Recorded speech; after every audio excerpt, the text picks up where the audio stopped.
I think I knew more like, okay, there's South Korea and there's North Korea.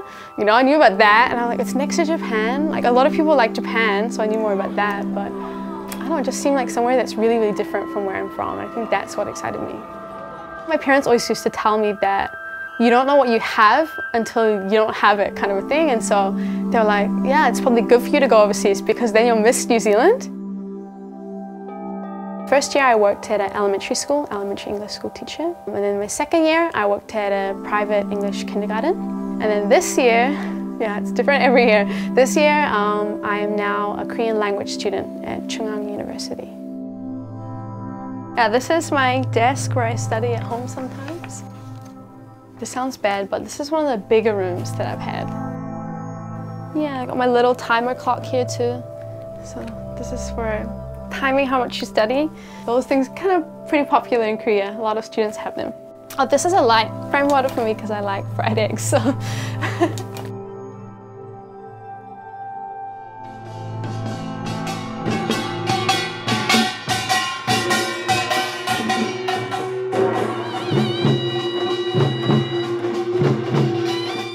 I really liked that every day is different in Korea, and every day, especially in Seoul, there's always something going on, there's always something to do, and it's a mix of like, you know, historical and traditional things, and really like on the other end, like technology and like new culture and that kind of colliding.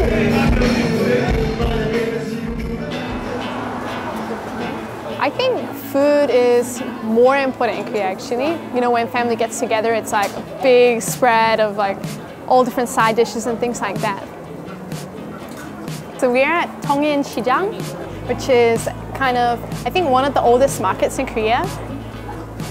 So you get this tray and you pay about $5 New Zealand dollars-ish and you get these ancient looking coins. So you go around the market and just pick out the side dishes or different food that you like and you pay using these coins.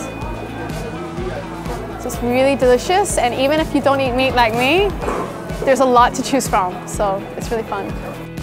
I've never been good at learning languages, so when I told my parents, they were like, oh, you know, like, it almost felt like for me, like, to respect the culture, I need to learn Korean. You know what I really miss is like relaxed pace of life. Things like people running for when the lights are changing at the street, I was like, why are they running? It can just, like, you know, like, it's gonna change again soon. And I realized, like, after a few months, like, I was doing it too. Just everyone seems very busy, especially Korean friends, like they're very busy at work, just going for a walk and things like that. It's a little bit harder and you have to make sure you take time out more, I think. So this is one of my favorite Korean indie artists. Her name's Yeojo. I was actually able to go to her concert last year and it was awesome. I was the only foreigner there, so I was a little bit nervous. Like, everyone's looking at me like, oh, why is she here? This is the tallest building in Seoul, it's North Seoul Tower. So it's a very popular date spot, actually. And so I went with some friends, but I was like, oh yeah, I probably won't come back here alone. They have this wall where it's just filled with blocks, you know, you write your initials on it. And it's a very coupley atmosphere, but it's also very beautiful night view. There's a sense of like, yeah, I have to find out what's out there.